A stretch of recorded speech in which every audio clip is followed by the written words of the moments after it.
Nagulantang ang Maynila sa balitang pinaslang ng asawa ang kanyang kabiyak, ang bangkay. Itinago sa ilalim ng isang makulay na hardin sa bubong. Isipin isang lunti ang hardin sa ikalawang palapag ng isang bahay, mukhang maayos at masagana. Ngunit sino ang mag-aakala na sa ilalim ng malusog na lupa ay nakatago ang madilim na lihim, ang bangkay ng isang asawang biglang nawala. Hindi lang ito ordinaryong away mag-asawa. Ito ay kwento ng pag-ibig na naging takot ng isang asawang sa huli ay nakagawa ng kakilakilabot na krimen at itinago ang labi sa ilalim ng hardin na araw-araw niyang dinidiligan. Ngayong gabi, isa-isahin natin ang trahedyang nagpatahimik sa syudad ng Maynila. Isang kwento na magpapaalala sa atin kung gaano kalalim natin kakilala ang mga taong kasama natin sa bahay. Naisip mo na ba na ang isang maliit na hardin sa bubong na may sariwang dahon ng basil, malusog na tanglad at mabangong mint ay hindi pala sinusuportahan ng malusog na lupa kundi ng isang bagay na mas madilim? Isang bagay na hindi natin inaasahan na naroon. Iyan ang gumulantang sa mga residente ng Sampaloc, Maynila noong huling bahagi ng Oktubre 2023 sa isang makipot na eskinita sa pagitan ng mga lumang bahay at maliliit na karinderya na nagbebenta ng pares at goto. Nagsimulang kumalat ang kakaibang amoy. Amoy na matindi, parang bulok na karne na hinaluan ng mabasa-basang hangin ng tag-ulan na nagmumula sa isang ordinaryong two-story house. Ang bahay na iyon ay pag-aari ni Mang Cardo Bautista, isang 35 anyos na karpintero na kilala bilang masipag at palakaibigan. Ngunit simula pa noong huling bahagi ng Agosto, si Mang Cardo ay nawala na parang bula. Ang kanyang asawa, si Aling Lita Reyes, ay laging sinasabi sa mga kapitbahay, umalis na siya. Huwag na kayong manghimasok. Isang blanko at tila galit na sagot na nagpapatinag sa sinuman. Ang dalawa nilang anak, si Berto na 9 taong gulang at si Nena na 6 taong gulang, ay inosenteng naniwala sa sinabi ng kanilang ina. Madalas silang nagtatanong kung kailan uuwi ang kanilang ama na may dalang pasalubong tulad ng dati. Tinatapik lang ni Aling Lita ang kanilang ulo at sinasabing, malayo ang trabaho ng tatay ninyo sa probinsya. Walang luha, walang kaba na karaniwang mararamdaman ng isang asawa kapag matagal nang hindi umuuwi ang kabiyak. Sa halip, isang lamig at katahimikan. Iyon ang nagpasimula ng takot sa mga tao. Ang pinakabalisa ay si Boyet Bautista, ang nakababatang kapatid ni Mang Cardo. Kilala niya ang kanyang kuya mula ulo hanggang paa. Hindi si Mang Cardo ang uri ng lalaki na basta na lang aalis nang walang paalam. Tuwing lumalabas siya ng syudad, palagi siyang nagbibigay ng balita sa pamamagitan ng text o tumatawag man lang sa kanilang ina. Ngunit ngayon, mahigit 2 buwan na ang lumipas at walang balita. Lahat ng numero ng kanyang cellphone ay patay. Noong Huwebes ng hapon, Oktubre 26, 2023, nakatayo si Boyet sa harap ng bahay ng kanyang kuya na may mabigat na puso. Mula sa labas, ang bahay ay mukhang normal. Ang pintura ay kumupas na. Ang motorsiklo ni Mang Cardo ay nakaparada pa rin sa bakuran, natatakpan ng manipis na alikabok. Ang ilaw sa terasa ay nakasindi, ngunit walang ingay mula sa loob. Ang pintuan ay hindi nakakandado. Parang panandalian lang umalis ang may-ari ng bahay. Ngunit nang pumasok si Boyet, agad siyang sinalubong ng kakaibang pakiramdam. Masyadong maayos ang bahay, masyadong malinis. Parang inihanda para sa bisita, hindi para tirhan araw-araw. Nakasabit pa rin ang family picture sa sala. Ang ngiti ni Mang Cardo ay malinaw na nakikita sa kahoy na frame. Ngunit ang init ng bahay na iyon ay parang naglaho na. Ang kakaibang pakiramdam ay lalong lumakas nang umakyat siya sa hagdan patungo sa ikalawang palapag. Dati, walang laman ang itaas na bahagi ng bahay na iyon. Bodega lang. Ngunit ngayon, may isang maliit na hardin doon.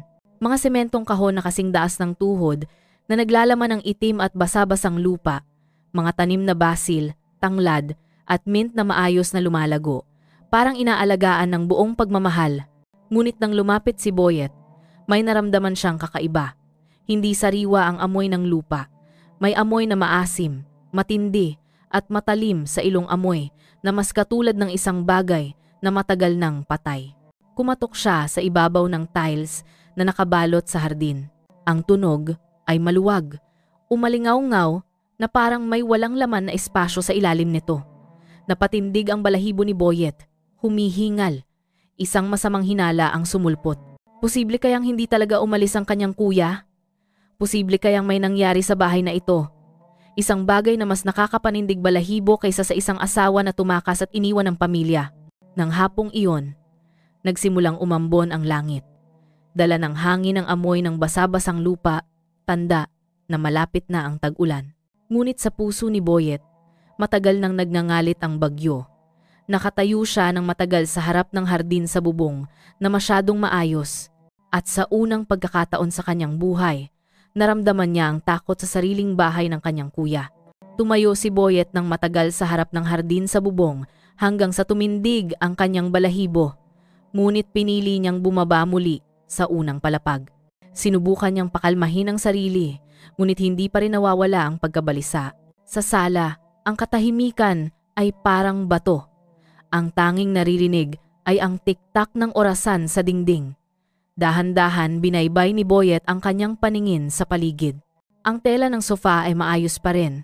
Ang coffee table ay malinis at walang alikabok. Lahat ay mukhang masyadong perpekto. Pumasok siya sa silid ng kanyang kuya. Lahat ng damit ni Mang Cardo ay nakasabit pa rin ng maayos sa aparador. Ang kanyang paboritong leather jacket ay nasa likod ng pinto. Sa maliit na mesa, ang lumang wallet at relo ni Mang Cardo ay nakapatong pa rin, lumunok si Boyet. Kung totoong umalis si Mang Cardo, bakit niya iiwan ang lahat ng ito? Basag ang pag-iisip niya sa tunog ng kawali mula sa kusina. Naglakad si Boyet doon. Si Aling Lita ay nagluluto ng tempura. Kalmado ang kanyang mukha. Nang makita si Boyet, ngumiti lang siya ng tipid. "Nandito ka na naman, Boyet.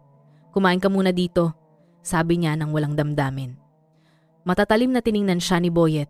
"Ate, 2 buwan nang walang balita si Kuya Cardo. Bakit napakakalmado mo?" Nagkibit balikat si Aling Lita at patuloy na inihalo ang luto kung hindi siya babalik. Eh di hindi. "Kailangan pa rin ng buhay. May mga anak pa akong dapat isipin." Nagpatahimik ang sagot na iyon kay Boyet. Hindi iyon sagot ng isang asawa na nawalan ng asawa. Paliwanag ng asawa. Ang mga tanong sa likod ng nagpunta sa probinsya. Nang gabing iyon sa kanyang maliit na inuupahan, hindi makatulog si Boyet. Nakaupo siya na nakayakap sa tuhod. Ang imahe ng hardin sa bubong ay patuloy na gumagambala sa kanya. Lumipad ang kanyang alaala sa pagkabata. Sinabi minsan ni Mang Cardo sa kanya, "Ano man ang mangyari, pamilya ang una." Ang mga salitang iyon ay bumagabag ng husto sa kanyang dibdib. Kinaumagahan, bumalik si Boyet sa bahay na iyon. Binati niya si Berto at Nena na naglalaro.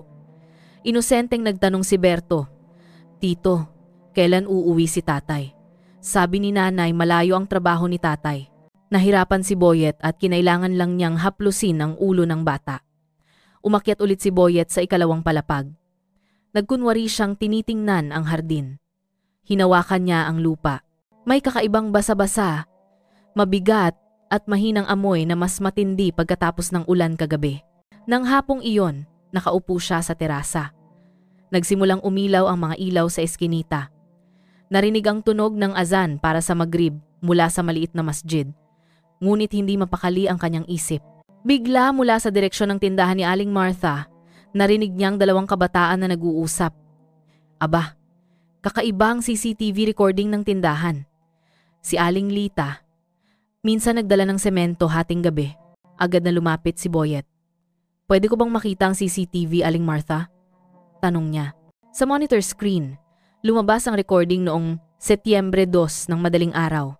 Malinaw na nakita si Aling Lita kasama ang isang hindi kilalang lalaki na nagtutulak ng kariton na may laman na sako ng semento at tumpok ng tiles patungo sa bahay. Seryoso ang mukha ni Aling Lita. Balisa ang kanyang mga mata kahit hating gabi na. Nahihirapan si Boyet. Nagsimulang magkaugnay ang lahat ng piraso. Ang kakaibang hardin sa bubong. Ang bulok na amoy na lalong lumalakas araw-araw.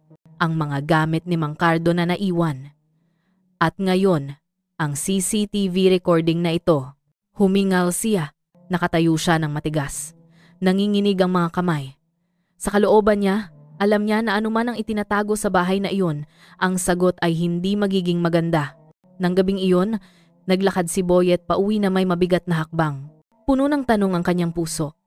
Paikot-ikot ang kanyang ulo sa imahe ng kanyang kuya at alam niyang bukas ay kailangan niyang gumawa ng malaking desisyon. Nang gabing iyon, matapos makita ang recording ng CCTV sa tindahan ni Aling Martha, umuwi si Boyet na may mabigat na hakbang. Ang eskinita sa Sampaloc na karaniwang maingay sa boses ng mga bata ay naging kakaiba ngayon. Ang malalabong ilaw ay nagdagdag lang sa nakakapanindig balahibo na pakiramdam. Sa kanyang maliit na inuupahan, nakaupo siya ng tahimik. Ang alaala ng hardin sa bubong ay patuloy na gumagambala sa kanyang isip.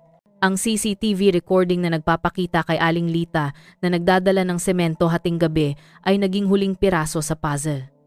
"Kuya, ano ba talaga ang nangyari sa'yo?" Bulong niya ng mahina. Alam ni Boyet na hindi na niya maaaring magkunwari. Kailangan niyang bumalik sa bahay na iyon. Kailangan niyang tiyakin kung ano ba talaga ang nakatago sa likod ng hardin sa bubong. Kinaumagahan, mas maaga siyang dumating. Si Aling Lita ay abala sa pag-empake ng mga order.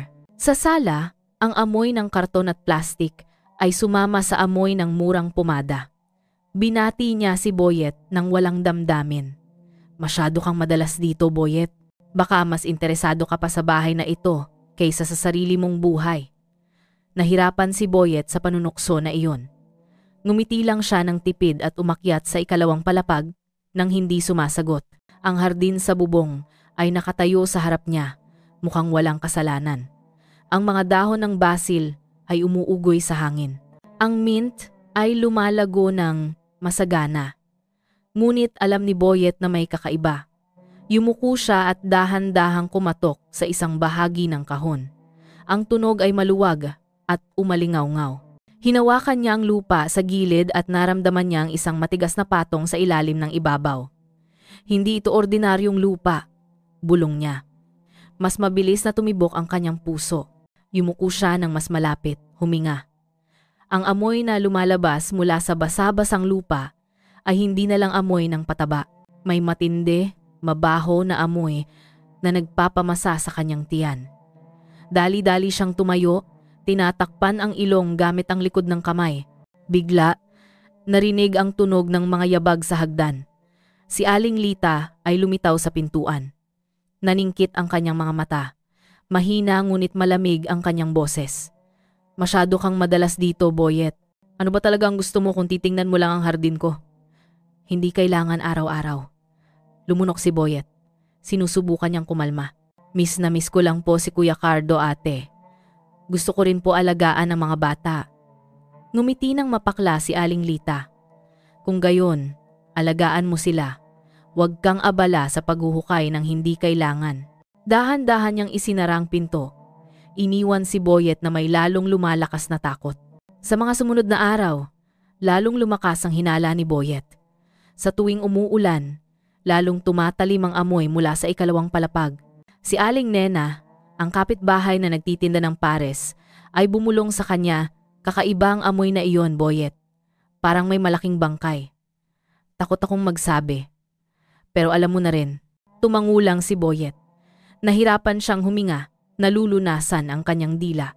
Isang hapon, nagkunwari siyang tumutulong kay Berto sa kanyang homework. Matapos matulog ang mga bata, umakyat ulit siya na may maliit na flashlight. Dahan-dahan niyang hinukay ang kaunting lupa sa sulok ng hardin.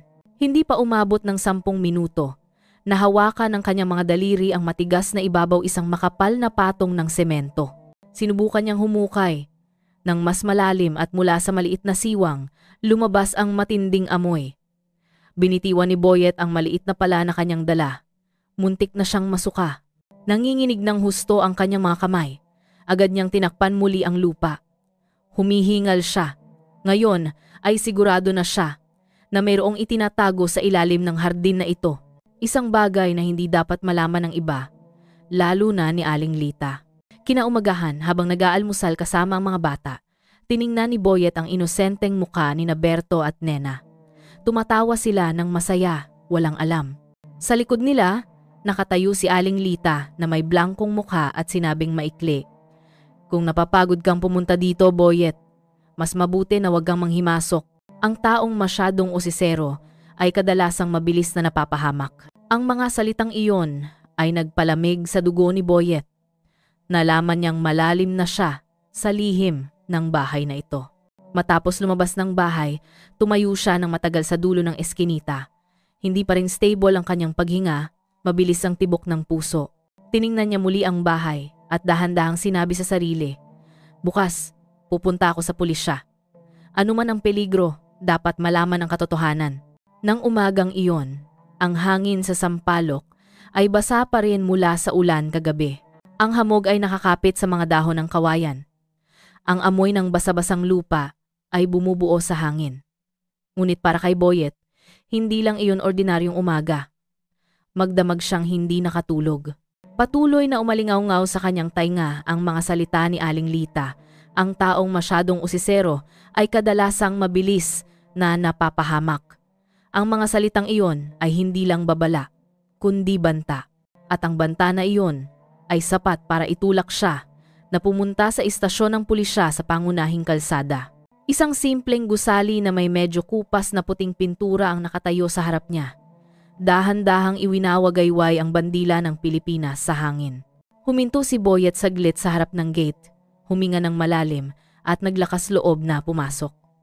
Isang batang pulis ang sumalubong sa kanya sa harap ng desk, nagtanong kung ano ang kailangan niya. Sa boses na halos pabulong at may halong kaba, sumagot si Boyet. Gusto kong i-report ang pagkawala ng aking kuya. Mahigit 2 buwan na po, sir. At sigurado ako na may kakaiba.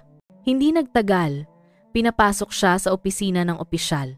Isang lalaki na nasa 40s na may maayos na uniforme ang nagpakilala bilang Inspector Reyes. Matatalim ang kanyang mga mata, ngunit kalmado ang kanyang boses. Pinaupo niya si Boyet at hiniling na ikwento ang lahat mula simula. Ikinuwento ni Boyet ang lahat ng walang tinago. Ang pagkawala ni Mang Cardo simula pa noong huling bahagi ng Agosto. Ang biglaang paglitaw ng hardin sa bubong. Ang masamang amoy na lalong lumalakas, ang malamig na pakikitungo ni Aling Lita, hanggang sa CCTV recording na nagpakita kay Aling Lita na nagdadala ng semento hating gabi kasama ang isang estranghero. Tumahimik ang kwarto nang matapos magkwento si Boyet. Dahan-dahang kinatok ni Inspector Reyes ang mesa. Gamit ang kanyang daliri, tinitimbang ang bawat salitang kanyang narinig. Kaya, pinagdududahan mo ang sarili mong bayaw? Tanong niya nang maingat. Yumuko si Boyet at dahan-dahang tumango. Alam kong mabigat itong akusasyon, sir. Ngunit kilala ko ang aking kuya. Hindi siya posibleng umalis ng basta-basta nang walang pasabi. Lahat ng palatandaan ay bumalik sa kanyang bahay. Isinara ni Inspector Reyes ang walang laman na folder sa harap niya at sinabing maikli, sige, susundan namin ito. Ngunit tandaan, huwag kang padalos-dalos. Hayaan ang lahat ayon sa tamang proseso. Tumango si Boyet kahit na ang kanyang dibdib ay umuugong pa rin. Pakiramdam niya ay sinindihan lang niya ang isang mahabang mitsa na hindi niya alam kung kailan sasabog. Nang hapong iyon, 2 pulis na sasakyan ang pumasok sa makipot na iskinita ng Sampaloc. Ang mga residente na nakaupo sa karinderya ay agad na tumayo at nag-ipon sa gilid ng kalsada. Mabilis na kumalat ang bulong-bulungan. May hinang boses na may halong kuryosidad.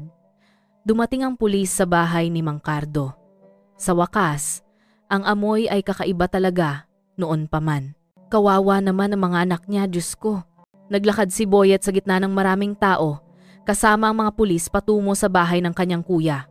Ang bawat hakbang ay tila mabigat. Parang hinihila siya pababa ng lupa ng eskinita. Sa harap ng bahay, nakatayo na si Aling Lita. Saglit na nagpakita ang kanyang mukha ng pagkabigla, ngunit mabilis itong naging blanko. Sa malamig na boses, nagtanong siya, "Ano ito, sir?" Sumulong si Inspector Reyes at ipinakita ang kanyang ID. "Nakareceive kami ng report tungkol sa pagkawala ng iyong asawa, si Mang Cardo Bautista. Kailangan naming suriin ang bahay na ito." Tumahimik si Aling Lita sandali at ngumiti ng mahina. "Sige, wala namang tinatago ang bahay na ito." Nagsimula na ang pagsisiyasat. Tinungo ng mga pulis ang sala. Tinatala ang bawat detalye. Nakasabit pa rin ang family picture sa dingding. Ang mga damit ni Mang Cardo ay maayos pa rin sa aparador. Maging ang lumang wallet at relo niya ay nakapatong pa rin sa mesa. Umiling ang isang pulis at bumulong. Kakaiba kung ang isang tao ay umalis ng malayo at iniwan ang lahat ng ito. Umakyat sila sa ikalawang palapag. Pagkabukas ng pinto ng hardin sa bubong, agad na bumalot ang masamang amoy sa silid. Ilang pulis ang nagtakip ng ilong, nagkatinginan ng seryoso ang muka. Yumuko si Inspector Reyes at hinawakan ng lupa gamit ang kanyang guwantes, pagkatapos ay dahan-dahang kinatok ang sementong dingding ng kahon. Narinig ang maluwag na tunog. Sapat na para gumawa ng tala. May indikasyon ng dagdag na patong sa ilalim dito. Sabi niya ng kalmado. Nakatayo si Aling Lita sa sulok ng silid, nakakrus ang kanyang mga braso sa dibdib. Tiningnan niya ang mga pulis na may tipid ng ngiti na mahirap ipaliwanag, pagkatapos ay sinabi, "Ordinaryong hardin lang iyan. Ginawa ko para may sariwang gulay ang mga bata. Kung mabaho, siguro dahil sa pataba ng kambing." Ang kanyang boses ay tila may paghamon, parang hinahamon ang sinumang maglakas loob na magduda sa kanya. Hindi agad humukay ang mga pulis. Kumuha lang sila ng sampol ng lupa, nagkuha ng litrato mula sa iba't ibang anggulo at tinatala ang kakaibang amoy na naramdaman. Isang batang pulis ang lumapit kay Inspector Reyes at bumulong. "Sir, kakaiba ang amoy." Tumango lang si Inspector Reyes at isinulat ito sa kanyang notebook. Ipadala sa laboratorio. "Huwag kang mag-assume agad." Nakatayo si Boyet sa likuran, pawis na pawis ang kanyang sintido. Tuwing may pulis na kumatok o humawak sa hardin, mabilis ang tibok ng kanyang puso. Lalo siyang naging kumbinsido na tama ang kanyang hinala. Ngunit kasabay nito ay natakot siya sa kung ano ang mabubunyag. Halos 2 oras ang lumipas bago natapos ang paunang pagsisiyasat. Lumabas ang mga pulis na may dalang plastic bag na naglalaman ng sample ng lupa, kamera at tala. Ang mga residente na naghihintay sa labas ay lalong naging maingay. Tinitingnan sila ng puno ng tanong. May bumulong ng mahina, may umiling-iling, at may nagdasal sa kalooban. Nakatayo si Boyet sa bakuran. Sinundan ng kanyang mga mata ang bawat hakbang ng mga pulis. Tinapik ni Inspector Reyes ang kanyang balikat at dahan-dahang sinabi, "Babalik kami bukas na may kumpletong kagamitan. Ano man ang matuklasan namin, kailangan mong maging handa. Maaring hindi ito madaling tanggapin." Lumunok si Boyet at tumangulang. Alam niya na ang mga salitang iyon ay hindi lang pamamaraan, kundi isang matinding babala. Mula sa likod ng bintana ng bahay, nakita si Aling Lita na nakatingin sa labas. Ang tipid ng ngiti ay nakakapit pa rin sa kanyang mukha. Ngunit sa pagkakataong ito, mayroong mas malamig. Parang hinahamon hindi lang si Boyet, kundi pati na rin ang batas na kumatok sa pintuan ng kanyang bahay. Ang maliit na iskinita ng sampalok ng gabing iyon ay lalong naging maingay sa mga bulungan. Ngunit para kay Boyet, ang mga tunog na iyon ay nawala nilamon ng pagkabalisa. Sa kanyang kalooban, dahan-dahan siyang nagdasal. "Panginoon, anuman ang mabunyag bukas, bigyan mo ako ng lakas upang tanggapin ito." Nang umagang iyon, tila huminto ang paghinga ng sampalok. Kakalabas pa lang ng araw sa likod ng mga bubong ng lumang bahay nang huminto ang 2 pulis na sasakyan sa bungad ng eskinita. Kumalat na ang balita. Ngayong araw, ang hardin sa bubong sa bahay ni Mang Cardo Bautista ay sisiyasatin gamit ang kumpletong kagamitan. Dumating ang mga residente. Ang ilan ay nagkunwari na dumadaan lang, ang ilan ay nakaupo sa karinderya habang naghihintay. Ang makipot na eskinita na karaniwang maingay ngayon ay napuno lang ng mga bulungan at kuryosidad. Nakatayo si Boyet sa dulo ng kalsada. Pagod ang kanyang mukha pagkatapos ng magdamag na walang tulog. Ang kanyang isip ay puno ng mga imahe ng kanyang kuya at ang amoy ng basa-basang lupa mula sa hardin sa bubong. Mabilis ang tibok ng kanyang puso nang makita niya ang mga pulis na nagbaba ng malalaking martilyo, drill at mga kahon na naglalaman ng mga bag ng ebidensya. Sa harap ng bahay, naghihintay na si Aling Lita. Nakasuot siya ng simpleng kebaya na kulay asul. Maayos na nakapusod ang kanyang buhok, blanko ang kanyang mukha at walang ekspresyon. "Sige po sir, gawin ninyo na lang," sabi niya ng mahina. Gayunpaman, ang kanyang boses ay nagpatindig ng balahibo ni Boyet, masyadong kalmado, parang nanghahamon. Agad na pumasok ang mga pulis. at inilikas ang dalawang anak ni Aling Lita sa bahay ng kapitbahay upang hindi sila makakita. Pagkatapos ay nagbigay ng maikling senyas si Inspektor Reyes. Mag-focus tayo sa hardin sa bubong. Itala ang bawat detalye, huwag kumilos ng mag-isa. Umakyat sila sa ikalawang palapag. Pagkabukas ng pinto, agad na bumalot ang masamang amoy. Walang nagsalita, ngunit alam ng lahat na ang amoy na iyon ay hindi ordinaryo. Binuksan ang drill, umalingaw-ngaw ang tunog nito sa silid. Nanginginig ang mga tile ng kahon, unti-unting lumabas ang mga bitak. Pagkatapos ay lumipad ang manipis na alikabok. Nakatayo si Boyet sa likuran. Nakakuyom ang kanyang dalawang kamay. Tuwing nababasag ang tile, pakiramdam niya ay nababasag din ang kanyang katawan. Gusto niyang ipikit ang kanyang mga mata, ngunit hindi niya rin kayang tumalikod. Pagkatapos ng ilang minuto, ang patong ng tile ay natanggal, na nagpapakita ng matigas na semento sa ilalim nito. Ibinaba ang malaking martilyo. Ang unang palo ay malakas na narinig, na nagpatigil sa mga residente sa labas. Ituloy, sabi ni Inspektor Reyes, ng matigas. Ang sumunod na palo ay nagdulot ng bagong bitak. Mula sa maliliit na siwang, mas malakas na lumabas ang masamang amoy. Ilang pulis ang nagtakip ng ilong, ngunit patuloy pa rin sa pagtatrabaho. Pinigilan ni Boyet ang kanyang paghinga. Nasusuka ang kanyang tiyan, ngunit hindi siya gumalaw sa kanyang kalooban. Isang panalangin lang. Panginoon, bigyan mo ko ng lakas. Sa labas ng bahay, lalong lumamig ang paligid. Ang tunog ng martilyo ay sumama sa mga paghinga ng mga tao na nagpipigil ng kuryosidad na may halong takot. Si Aling Lita ay nakatayo sa sulok ng silid. Ang kanyang mga mata ay nakatingin kay Boyet. Sa pagkakataong ito, hindi lang malamig na tingin, binuksan niya ang kanyang bibig at sinabing mahina kung ibubunyag ang lahat ng ito. Huwag kang umasa na magiging payapa ang iyong buhay. Ang mga salitang iyon ay nagpanginginig kay Boyet.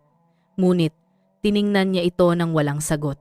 Pagkatapos ng halos isang oras, nabasag ang ilang bahagi ng semento. Mas malinaw na lumabas ang matalim na amoy na nagpaatras sa ilang pulis. Isang pulis ang nagsabi, "Sir, kakaiba ito. Kailangan natin ng dagdag na mask." Tumango si Inspektor Reyes. "Itigil muna natin. Ihanda ang mga kagamitan." Pagkatapos nito, wala nang balikan. Tinatakpan ang mukha gamit ang dalawang kamay. Umiyak siya. Alam niya na malapit na ang lahat ay mabubunyag. Mula sa masjid sa baryo, umalingaw-ngaw ang azan para sa zuhr na sumama sa huling palo ng martilyo. Yumuko ang mga residente sa labas. Ang ilan ay nagdasal. Sa loob, lumakas ang kaba. Tiningnan ni Inspektor Reyes ang kanyang mga tauhan. Magpapatuloy tayo pagkatapos ng maikling pahinga. Bukas ng umaga, magsisimula ang buong paghuhukay. Lumingon si Boyet kay Aling Lita. Huminga ng malalim ang babae at bumulong ng halos hindi marinig. Minsan mas mabuti na mayroong nananatiling nakabaon. Ang mga salitang iyon ay nagpabigat sa kapaligiran. Alam ng lahat sa silid na bukas ay hindi na magiging pareho. Kinaumagahan, muling napuno ang sampalok ng mga bulungan simula pa nang sumikat ang araw. Alam ng mga residente na ngayong araw ay ganap na huhukay ng pulisya ang hardin sa bubong sa bahay ni Mang Cardo Bautista. Dahan-dahang naglakad si Boyet patungo sa lugar. Halos hindi siya nakatulog kagabi. Ang kanyang isip ay ginugulo ng mga imahe ng bitak ng semento at ng mukha ng kanyang kuya. Kahit na mahina ang kanyang katawan, matatag pa rin ang kanyang mga hakbang. Kailangan malaman ang katotohanan. Bandang alas 9 ng umaga, huminto ang dalawang pulis na sasakyan sa bungad ng eskinita. Mas maraming tauhan ang ibinaba, dala ang malaking drill, martilyo hanggang sa mga bag ng bangkay. Tumabi ang mga residente upang bigyan sila ng daan. Ngunit nakakapit ang kanilang mga tingin sa bawat galaw ng mga pulis. Nakatayo si Aling Lita sa pintuan ng bahay, nakasuot ng itim na kerchief. Ang kanyang mukha ay nanatiling blanko, walang salita. Lumingon siya saglit at pumasok. Si Boyet na nakita nito ay naramdaman na humihingal ang kanyang dibdib. Ang lamig ng ugali na iyon ay parang nagtatakip ng lahat ng pag-asa. Agad na inilikas ng mga pulis ang dalawang bata sa bahay ng kapitbahay at pagkatapos ay umakyat sa ikalawang palapag. Umalingaw-ngaw ang drill. Sinisira ang semento na nabasag na kagabi. Ang tunog ng pagbagsak na may kasamang alikabok ay bumalot sa silid. Pagkatapos ng ilang minuto, lalong lumawak ang siwang. Mula sa loob, lumabas ang masamang amoy. Matindi at matalim ang amoy. Nagmadaling nagtakip ng ilong ang isang pulis gamit ang doble mask. "Sir, napakabaho ng amoy," sabi niya. Nakatayo si Boyet ng matigas, nanigas ang kanyang katawan. Pinilit niyang pigilin ang kanyang paghinga kahit nasusuka ang kanyang tiyan. Isa lang ang kanyang panalangin. "Panginoon, bigyan mo ko ng lakas." Ang huling palo ng martilyo ay malakas na bumagsak. Ang patong ng semento ay bumagsak na nagpakita ng isang gusot na itim na plastik na balot. May 3 bag. Ang ilan ay punit at lumabas ang malabong likido. Matindi at mabaho ang amoy na nagpaatras sa ilang pulis. Tumahimik ang silid. Pinatay ang drill. Naiwan lang ang mabigat na paghinga ng mga tao. Humakbang si Inspector Reyes. Kuhaan ng litrato at itala ang posisyon. Tratohin ang lahat bilang ebidensya. Matigas ang kanyang boses. Kahit na tensyonado ang kanyang mukha, agad na nagtrabaho ang forensic team, kumuha ng litrato at pagkatapos ay inangat ang mga bag sa tarpaulin.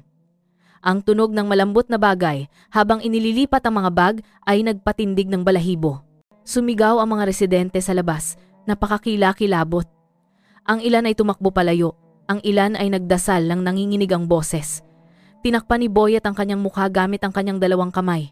Agad na bumuhos ang kanyang luha. Nanginginig ang kanyang katawan. Alam niyang nasa harap na niya ang sagot.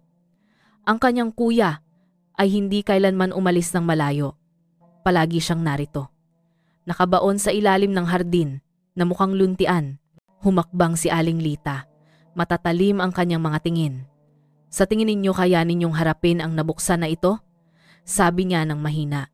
Ngunit malinaw na ang mga salitang iyon ay nagpapalingon sa lahat.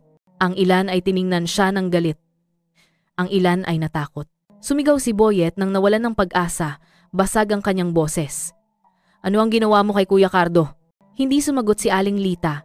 Ang kanyang labi ay kumibot lang ng mahina. Halos ngiti. Agad na nagbigay ng instruksyon si Inspector Reyes. "Secure the crime scene." Takpan ng police line. Tanging ang team lang ang pwedeng pumasok. Matigas ang kanyang boses na nagpababa sa kaba. Mabilis na kumilos ang mga pulis. Tinakpan ang buong lugar. Nakaluhod si Boyet sa sahig. Hinawakan niya ang basag at maalikabok na tile na parang naghahanap ng kapit sa kanyang isip. Isa lang ang mapait na katotohanan. Simula sa sandaling iyon, ang kanyang buhay at ang buong pamilya niya ay hindi na magiging pareho. Mula nang iangat ang 3 itim na plastic bag mula sa hardin sa bubong, patuloy pa rin ang bulungan sa sampalok. Ang police line ngayon ay nakalatag sa harap ng bahay ni Mang Cardo Bautista, ginagawa ang gusali na simbolo ng misteryo at takot. Nakaluhod si Boyet sa kahoy na upuan sa istasyon ng pulisya. Maputla ang kanyang mukha, pagod ang kanyang katawan, ngunit hindi tumitigil ang kanyang isip sa pag-ikot. Tuwing ipipikit niya ang kanyang mga mata, bumabalik sa kanyang isip ang matalim na amoy mula sa hardin at ang tunog ng plastic bag ng iangat. Pumasok si Inspector Reyes na may dalang makapal na folder. "Boyet, kailangan namin ng kumpletong impormasyon. Lahat ng nakita mo mula simula." Sa nanginginig na boses, isinalaysay ni Boyet ang lahat. Ang kakaibang amoy ng lupa, ang malamig na tingin ni Aling Lita, hanggang sa pagkawala ni Mang Cardo simula pa noong Agosto. Paminsan-minsan ay humihinto siya upang pigilin ang kanyang emosyon. Tinatala ng pulisya ang bawat detalye. Samantala, sa Forensic Laboratory ng Maynila, sinuri ng team ng mga doktor ang laman ng plastic bag. Matindi ang amoy sa silid. Mula sa mga piraso ng damit na nakakabit, natuklasan ang isang gusot na tela ng batik. Mula sa kanyang bulsa, nahulog ang susi ng motor na may keychain na hugis wayang. Nagkatinginan ng mga pulis ang simpleng bagay na iyon ay maaaring maging matibay na ebidensya. Ang resulta ng otopsiya ay dumating sa istasyon ng pulisya. Binasa ito ni Inspector Reyes sa harap ng team. Ang biktima ay tinatayang namatay noong huling bahagi ng Agosto. May sugat dulot ng matinding pagkabangga sa ulo. Walang tanda ng aksidente. Ito ay kaso ng pagpatay. Kinaumagahan, ipinatawag si Aling Lita sa istasyon ng pulisya. Dumating siya na kalmado ang mga hakbang, nakasuot ng simpleng puting damit. Ang mga residente na nakakita ay tanging bulungan lang. Ang ilan ay umiling ng hindi makapaniwala. Sa interrogation room, tuwid na nakaupo si Aling Lita. Nakakrus ang kanyang mga braso sa kanyang hita, diretso ang kanyang mga mata sa harap. Matatalim na tiningnan siya ni Inspektor Reyes. Aling Lita, ang 3 plastic bag na natuklasan sa iyong bahay ay naglalaman ng mga labi ng katawan na may mga katangian na tumutugma kay Mang Cardo. Natuklasan din namin ang susi ng kanyang motor. Nagbago ng bahagya ang mukha ni Aling Lita, ngunit mabilis siyang sumagot. Palagi ninyo akong inaakusahan. Maaari itong inilagay ng iba.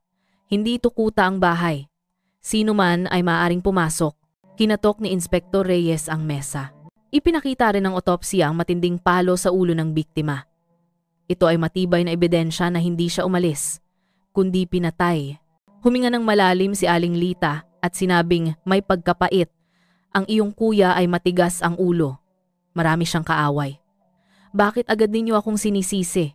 Si Boyet na ipinatawag sa loob ay halos hindi makapaniwala sa pagtanggi na iyon. Ang kanyang boses ay halos pabulong, puno ng sakit. Aling Lita, bakit hindi ka maging tapat? Ano ang kasalanan ni Kuya Cardo para gawin mo ito? Lumingon si Aling Lita. Malamig ang kanyang mga mata. Pinili ng iyong kuya ang sarili niyang landas. Huwag mo akong sisihin dahil hindi mo matanggap ang katotohanan. Tumahimik ang kwarto.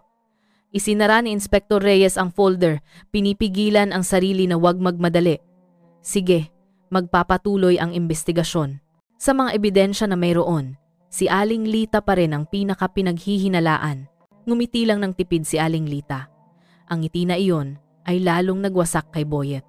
Ngunit alam niya na ang pader ng kasinungalingan ay unti-unting bumibitak. Bumaba ang gabi sa sampalok, ngunit ang bahay ni Mang Cardo Bautista ay nanatiling maliwanag. Ang mga ilaw ng pulisya ay nagliwanag sa hardin sa bubong. Ang dilaw na linya ay nakalatag na parang babala na may madilim na katotohanan na hindi pa lubos na nabubunyag. Sa istasyon ng pulisya, natanggap ni Inspektor Reyes ang bagong report mula sa team ng crime scene. Sir, nang hukayin namin ang mas malalim na sulok ng hardin, nakatuklas kami ng sako na naglalaman ng matigas na bagay. Tumangulang si Inspektor Reyes, ipadala agad sa laboratorio. Kinaumagahan, nakalatag na ang bagay na iyon sa mesa ng ebidensya. Isang kalawanging crowbar na may nakakabit pa ring bahagi ng pinatuyong dugo. Sa tabi nito, isang maliit na bote na may malabong label na naglalaman ng puti at malapot na likido. Ipinaliwanag ng mga pulis, pinaghihinala ang pampatulog, sir.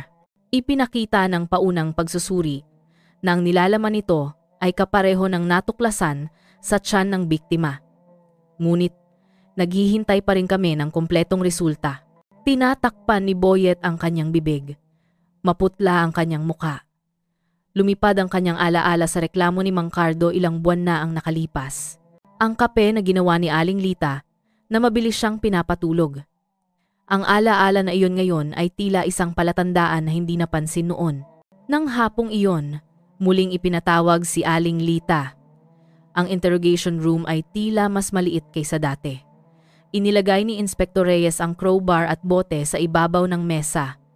Matigas ang kanyang boses. Aling Lita, ang bagay na ito ay natuklasan na nakabaon sa hardin sa bubong ng iyong bahay. Crowbar at bote na naglalaman ng pampakalma, maaari mo bang ipaliwanag? Tiningnan ni Aling Lita ang dalawang bagay saglit at pagkatapos ay nagkibit balikat. Ang crowbar na iyon ay lumang gamit sa hardin. Nakalimutan ko pa na mayroong pampatulog.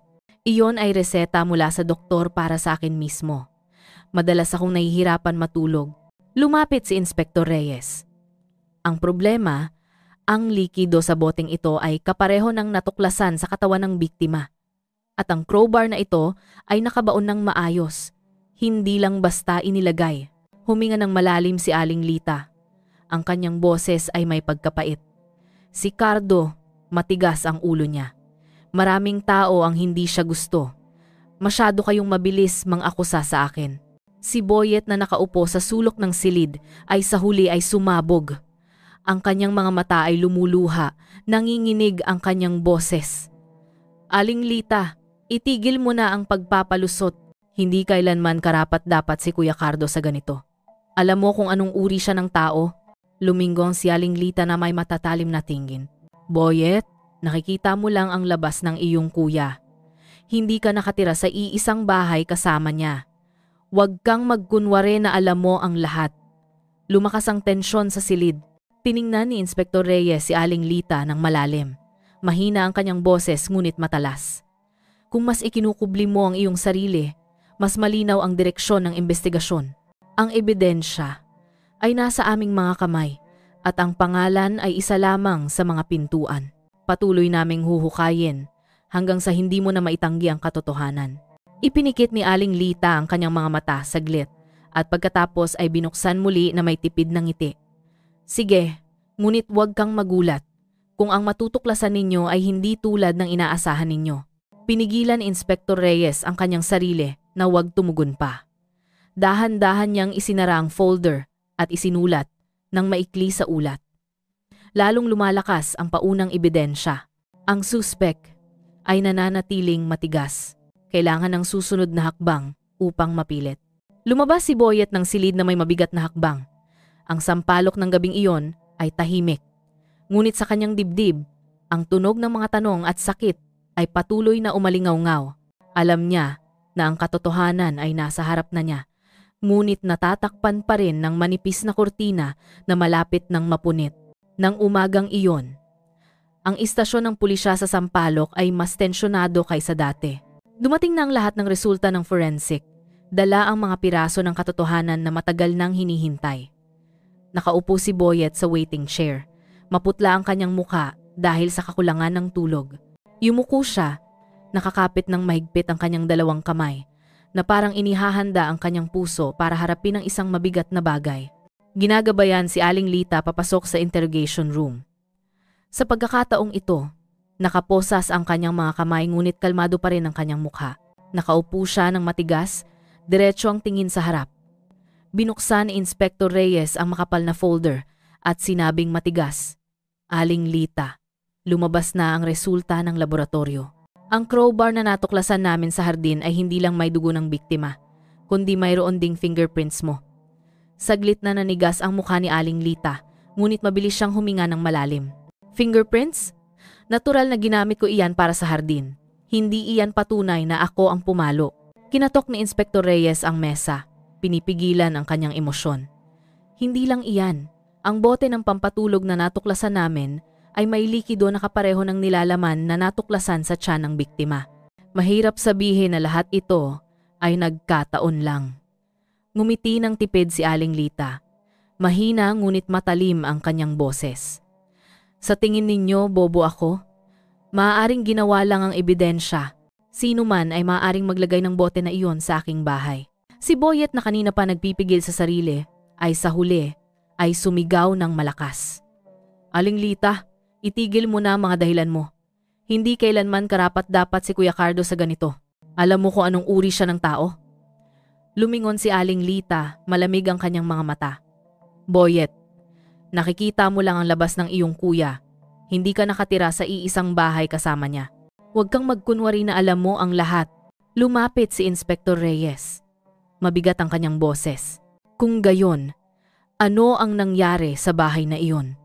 Natuklasan din namin ang kasaysayan ng komunikasyon ni Mang Cardo sa isang tao mula sa kanyang nakaraan. Isang babae na nagngangalang Maring. Iyan ba ang dahilan kung bakit mo naramdaman na nanganganib ka? Sa unang pagkakataon, nagbago ang tingin ni Aling Lita. May maikling kislap sa kanyang mga mata. Pagkatapos ay yumuko siya. Huwag ninyong pakialaman ang personal na usapan. Wala kayong alam. Nagulat si Boyet nang marinig ang pangalan na iyon. Maring narinig niya minsan si Mang Cardo na binanggit ang pangalan na iyon sa isang tawag sa telepono ngunit hindi niya kailanman pinaghihinalaan. Ngayon, lahat ng piraso ay tila nagsisimulang magkaugnay. Dahan-dahang isinara ni Inspektor Reyes ang folder. Aling Lita, kung mas isinasara mo ang iyong sarili, mas malinaw ang direksyon ng investigasyon. Ang ebidensya ay nasa aming mga kamay at ang pangalan ay isa lamang sa mga pintuan. Patuloy naming huhukayin hanggang sa mabuksan ang lahat. Ikaw, Aling Lita, ay tumahimik. Ang kanyang mukha ay hindi na kasing tatag ng dati. Ipinikit niya ang kanyang mga mata saglit at pagkatapos ay binuksan muli na may tipid ng ngiti. Kung gayon, sige. Ngunit huwag kang magulat kung ang katotohanan ay hindi kasing simple ng inaakala ninyo. Katahimikan ang bumalot sa silid. Yumuko si Boyet. Bumuhos ang luha ng walang tunog. Nagsalita lang siya ng pabulong sa kalooban. Kuya, patawarin mo ako. Huli na akong umunawa. Sa labas, madilim ang langit ng sampalok na parang kasama sa pagtatago ng bigat ng lihim na malapit ng lubusang mabunyag. Nang umagang iyon, ang hangin sa sampalok ay balot pa rin ng manipis na ulap. Nakatayo si Boyet sa harap ng bahay ng kanyang mga magulang, dala ang balita na hindi niya kailanman naisip. Ang kanyang ina ay nakaupo sa kawayang upuan. Maputla ang kanyang muka at namumula ang kanyang mga mata dahil sa magdamag na pag-iyak. Lumapit si Boyet.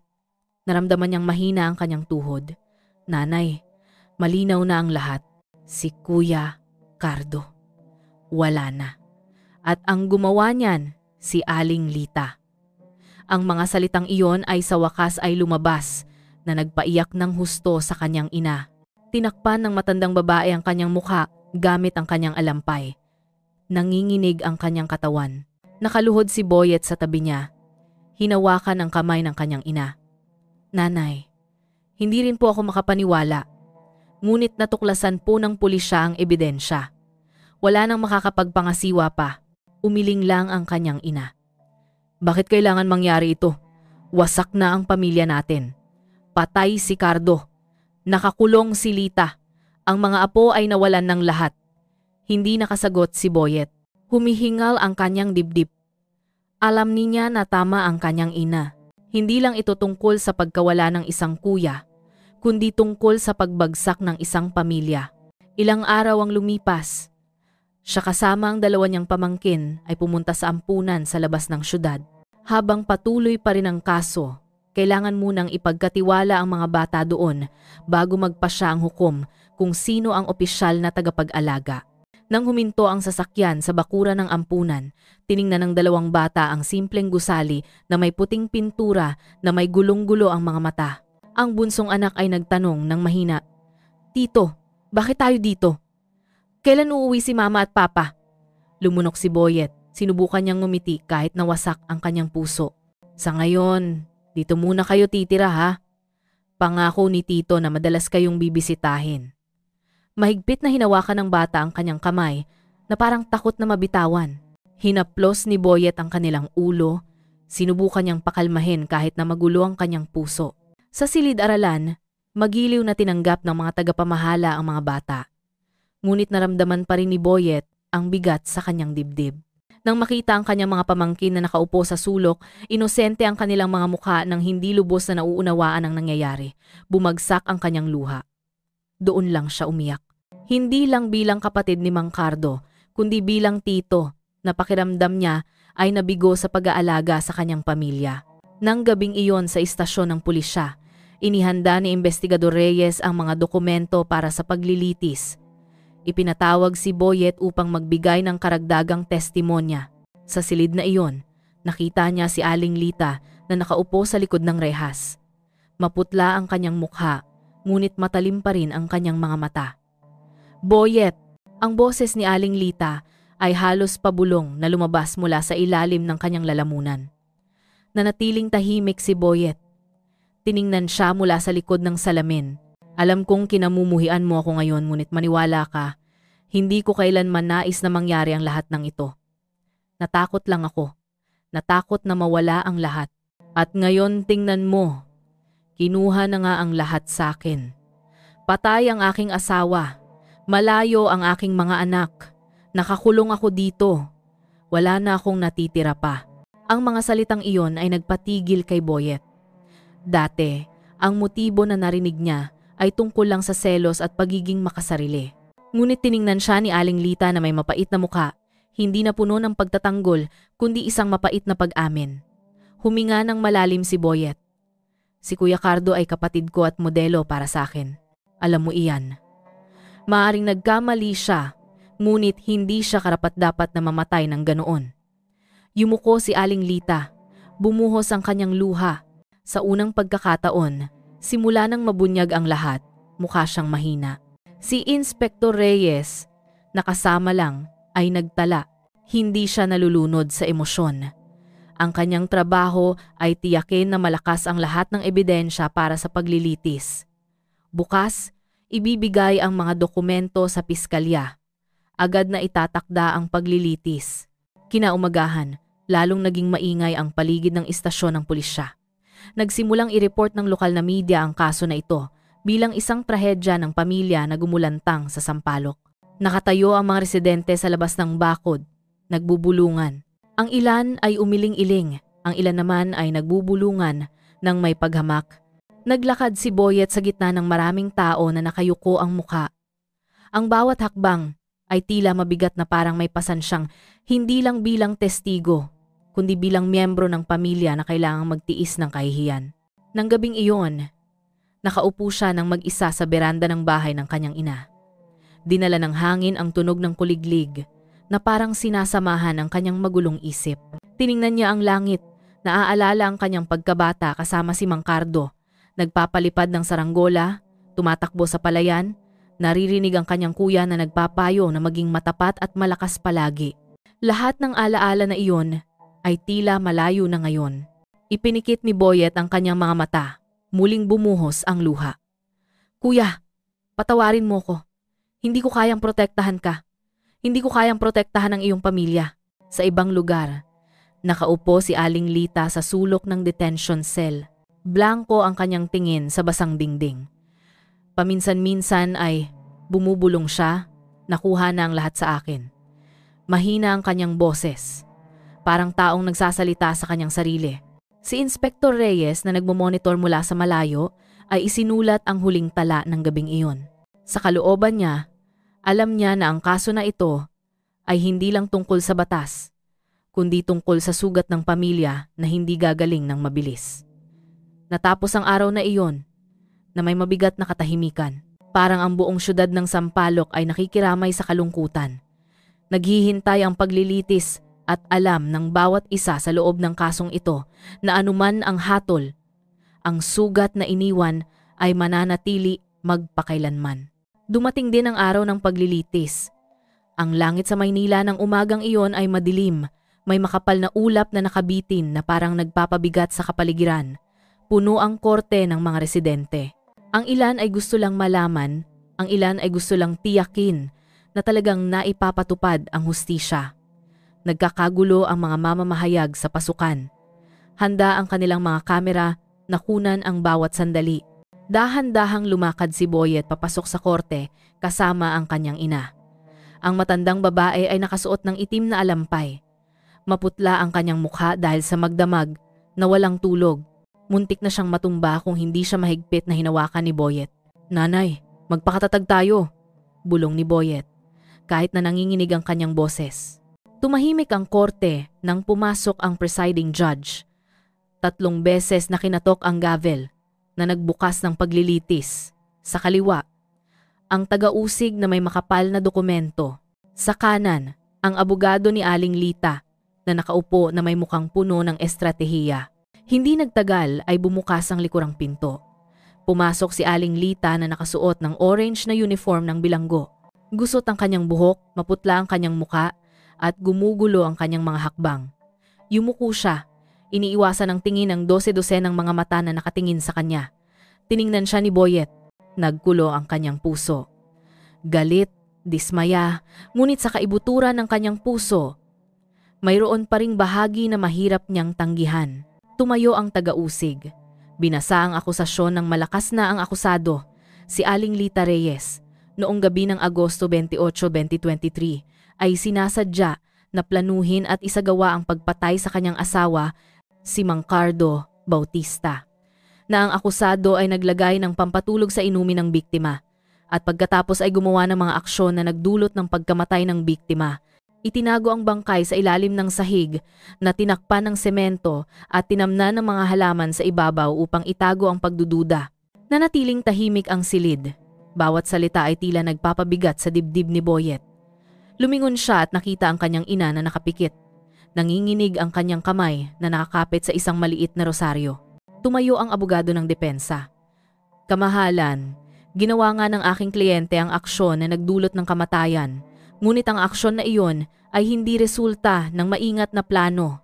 Siya ay nasa ilalim ng matinding panggigipit sa psikolohikal. Naharap sa banta ng diborsyo at takot na mawala ang kanyang mga anak. Ang aksyon na iyon ay biglaan, hindi isang planadong krimen. Nakikinig ang hukom ng walang ekspresyon at pagkatapos ay tinawag ang unang saksi, si Boyet.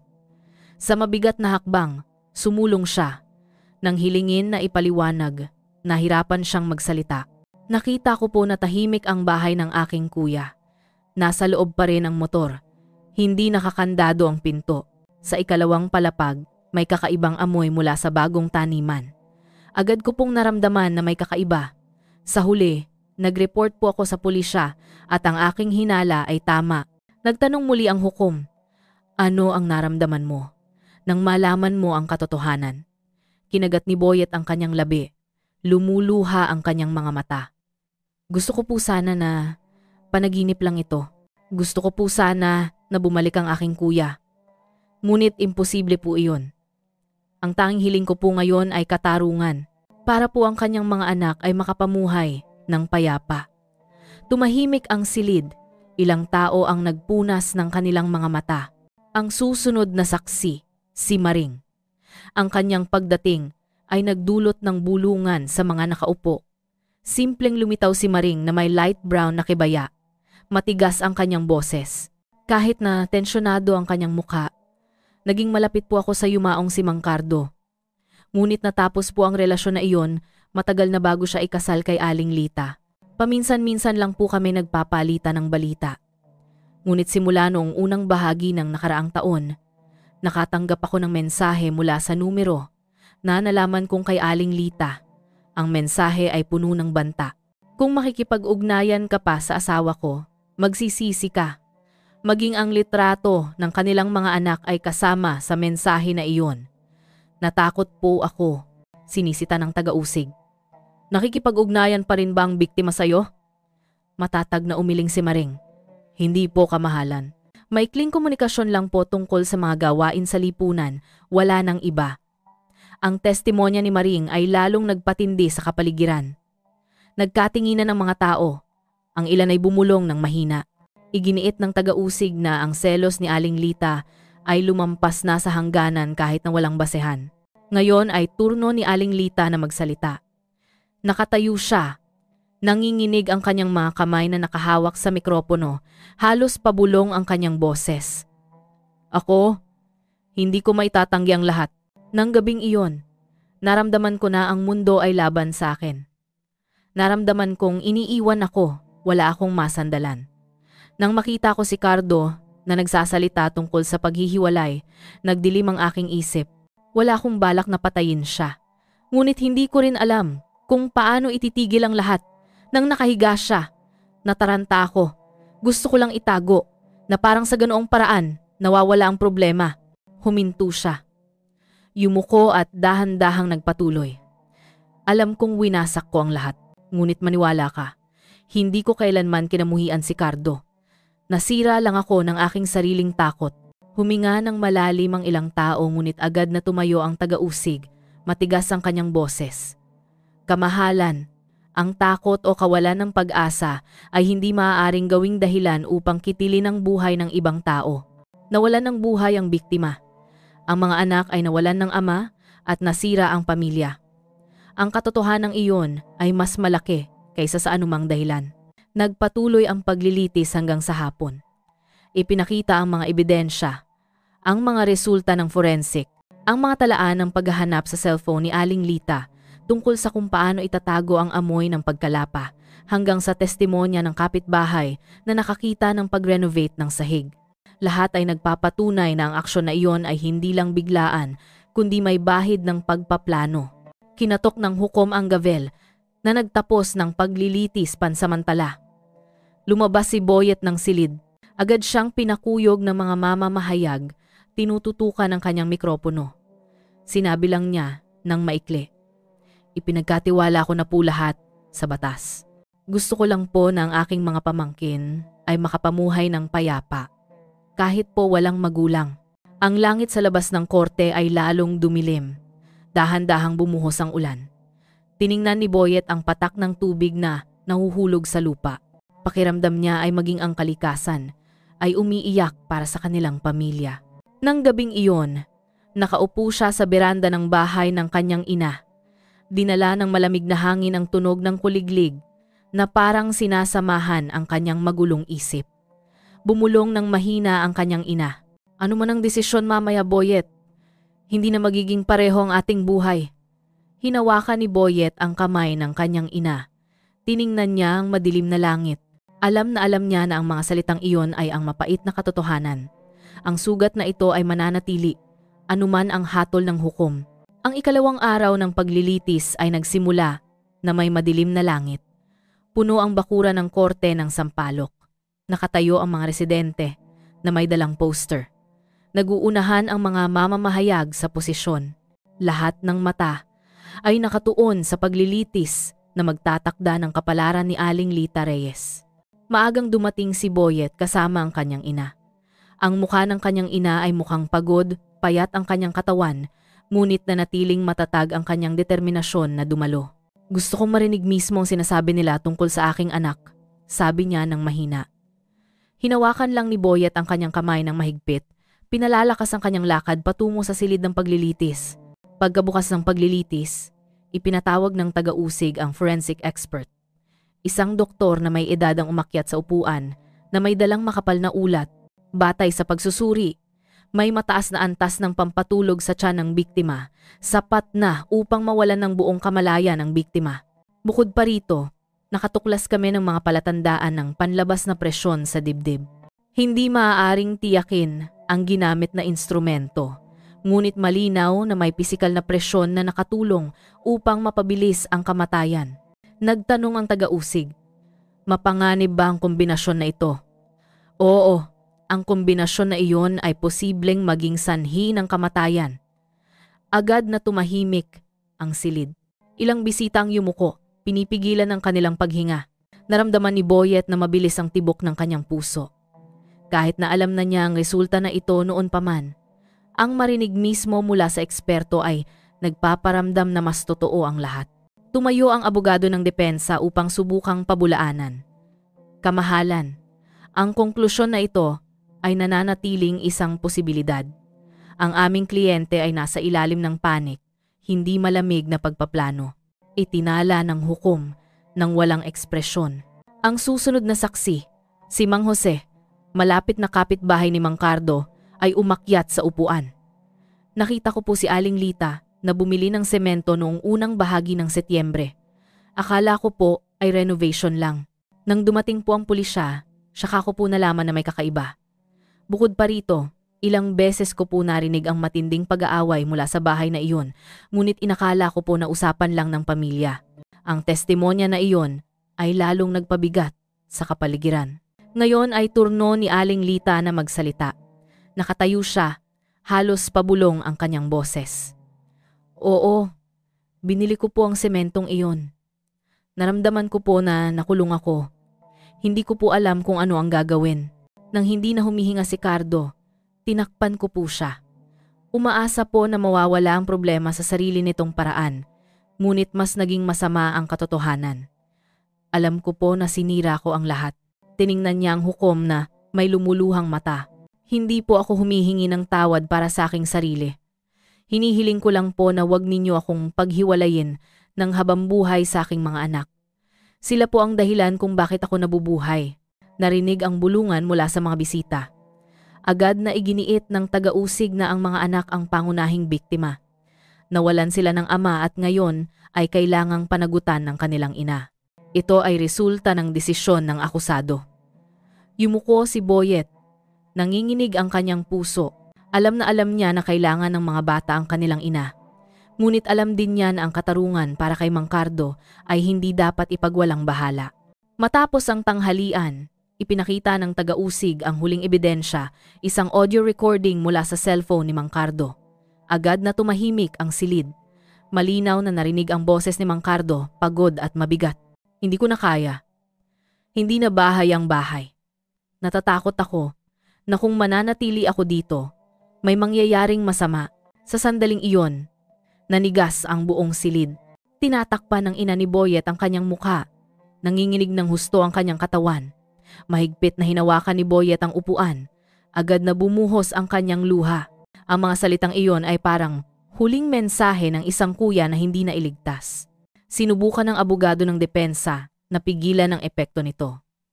Kamahalan, ang recording na ito ay pagpapahayag lang ng emosyon ng biktima, hindi nagpapatunay ng planong pagpatay. Matigas na sumagot ang taga-usig. Sa halip, ipinapakita ng recording na ito na ang biktima ay nabuhay sa tunay na takot at ang presyon na iyon ay nagmula sa akusado. Yumuko ng malalim si Aling Lita. Walang pagtanggi na lumabas mula sa kanyang mga labi. Nang isara ang paglilitis ng hapong iyon, lalong naging maingay ang labas. Nagkakagulo ang mga mamamahayag na lumalapit kay Boyet. Kontento po ba kayo sa paglilitis ngayong araw? Tanong ng isang reporter. Tiningnan ni Boyet ang kamera na may namumulang mata. Hindi po usapan kung kontento o hindi. Ang importante po ay lumabas ang katotohanan. Wala na po ang aking kuya. Ngunit kahit paano ay malalaman ng kanyang mga anak sa huli na hindi umalis ang kanilang ama nang walang dahilan. Nang gabing iyon, malakas ang buhos ng ulan sa sampalok. Nakaupo si Boyet sa beranda. Nakatingin sa malakas na buhos ng tubig. Ang huling salita ni Mang Cardo mula sa recording kanina ay patuloy na umalingaw-ngaw. Natatakot ako na may mangyayaring masama. Ang mga salitang iyon ngayon ay naging isang mapait na katotohanan. Sa detention cell, nakaupo si Aling Lita na nakayakap sa litrato ng dalawa niyang anak. Nanginginig ang kanyang mga labi, paulit-ulit na bumubulong. Patawarin mo ko, mama nang walang tigil. Alam ng lahat na lalong nagpapabigat ang ebidensya. Naghihintay lang ang hatol at ang bawat segundo ng sugat na iniwan ng kaso na ito ay lalong lumalalim sa lahat ng sangkot. Ang ikatlong araw ng paglilitis ay nagsimula ng mas tensyonado kaysa dati. Simula pa ng umaga, puno ang bakura ng korte ng Sampaloc. Nagkakagulo ang mga tao. Ang ilan ay may dalang banner na may nakasulat na katarungan para kay Mang Cardo, habang ang iba ay may dalang poster ng mukha ng dalawang bata na ngayon ay ulila. Maagang dumating si Boyet kasama ang kanyang ina. Kahit na lalong humina ang katawan ng kanyang ina, pinilit niyang dumalo. Gusto kong saksihan ang katapusan ng lahat ng ito, sabi niya ng mahina. Sinusuportahan lang siya ni Boyet kahit na nasasaktan ang kanyang puso. Sa silid ng paglilitis, tuwid na nakaupo si Aling Lita Reyes na may blankong muka, halos walang ekspresyon, walang luha, walang pagkabigla. Ang ilang bisita ay bumulong na tinatawag siyang batong puso. Ngunit para kay Boyet, ang ugali na iyon ay lalong nagpalalim sa sugat. Paano naging ganoon ang isang taong minsan ay bahagi ng kanilang pamilya na nakaupo ng ganoon kalmado habang nahaharap sa lahat ng akusasyon? Nagsimula ang paglilitis sa muling pagpapalabas ng visual na ebidensya. Ipinakita ng team ng investigasyon ang mga litrato ng kondisyon ng bahay ni Mang Cardo. Nang unang suriin, agad na bumigat ang kapaligiran. Ang sementadong sahig sa ikalawang palapag na mukhang bago, ang tumpok ng lupa sa ibabaw nito na ginamit para magtanim ng gulay lahat ay nagpapahinga sa dibdib ng mga bisita. Pagkatapos ay pinatawag ng taga-usig ang investigador na unang nakatuklas ng kakaiba sa bahay na iyon. Nang amoy namin ang matinding amoy, alam namin na mayroong itinatago. Matapos hukayin ang sementadong sahig, saka lumabas ang katotohanan, sabi niya ng kalmado ngunit may bigat. Ilang tao ang nagtakip ng kanilang bibig, pinipigilan ang kanilang paghinga. Naging tahimik ang kapaligiran. Agad na tumayo ang abogado ng depensa. Kamahalan, muli naming iginiit na ang aksyon ng aming kliyente ay nangyari dahil sa panik, hindi maingat na pagpaplano. Hindi kailanman nagbalak pumatay si Aling Lita. Natakot lang siya na mawala ang kanyang mga anak. Malamig na tiningnan ng hukom. Itinala namin ang depensa na ito. Ngunit ang mga ebidensya na iniharap ng taga-usig sa ngayon ay sapat na matibay. Sa pahinga sa tanghalian, hinabol ng mga mamamahayag si Boyet. Naniniwala po ba kayo na hindi talaga nagbalak pumatay si Aling Lita? Matagal na nanatiling tahimik si Boyet. Sa huli ay sinabi niya, kung hindi po nagbalak, bakit po lahat ay ginawa ng ganoon kaayos? Ang panic po ay kadalasang nagpapasisigaw ng tulong, hindi po pagtatago ng ilang buwan. Ang sagot na iyon ay agad na naging headline ng media ng hapon na iyon. Matapos ang pahinga, muling ipinagpatuloy ang paglilitis. Sa pagkakataong ito, ang panganay na anak ni Mang Cardo ang dumalo bilang saksi ng suporta kahit na menor de edad pa siya. Sa mahina na boses, sinabi niya, "Madalas ko po naririnig ang aking tatay at nanay na nag-aaway. Minsan po sinabi ni tatay na gusto niyang umalis, ngunit laging galit si nanay at nagbabanta na ilalayo kami sa kanya." Muling tumahimik ang silid. Yumuko ang bata. Bumuhos ang kanyang luha, habang ang kanyang ina ay nakatingin lang ng blanko sa harap.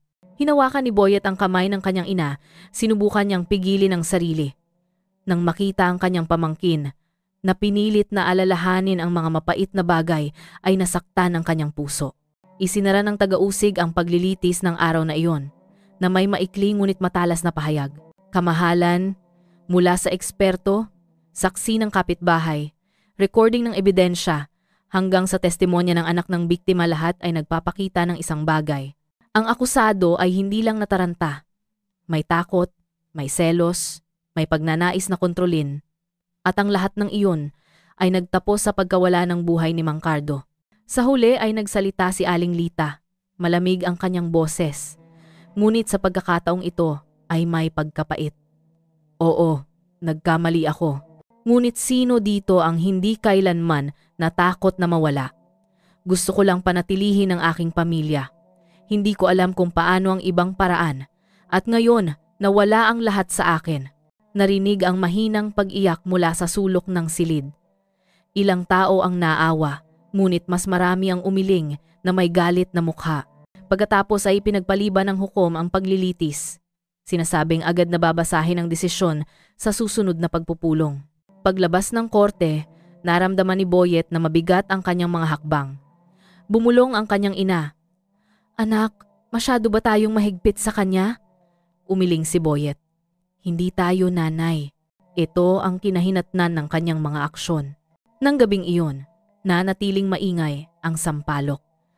Puno ang mga karinderya ng mga taong nag-uusap tungkol sa kasong ito. May nakikisimpatiya kay Aling Lita na itinuturing siyang biktima ng panggigipit sa pamilya. May galit na tinatawag siyang malupit at hindi karapat-dapat na tawaging ina. Sa bahay, nakaupo si Boyet ng mag-isa.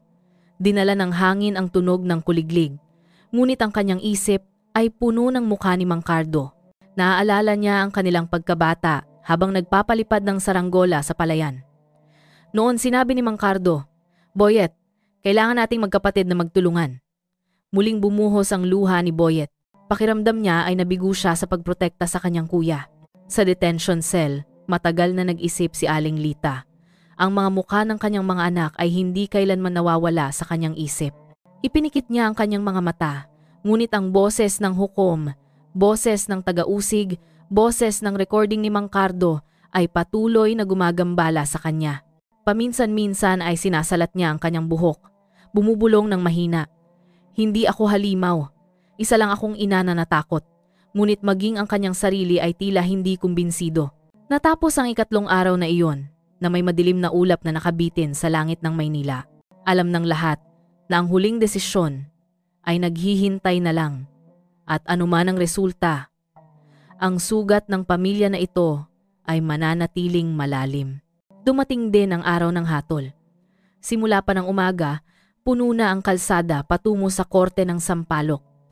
Ang tunog ng mga tindero ay sumama sa sigaw ng mga tao na humihingi ng katarungan. Muling itinaas ang mga banner at poster. Parusahan ng pinakamabigat, dumating si Boyet kasama ang kanyang ina. Maputla ang mukha ng kanyang ina, ngunit malakas ang kanyang mga mata. "Gusto kong marinig mismo," sabi niya ng halos pabulong. Sinaluhan siya ni Boyet. Magkahalo ang kanyang puso sa kaba at kaluwagan. Dahil malapit nang matapos ang lahat, puno ang silid ng paglilitis, maging ang pasilyo sa labas ay pinakuyog ng mga residente. Ang katahimikan ay tensyonado nang pumasok ang hukom sa silid. 3 beses na kinatok ang gavel.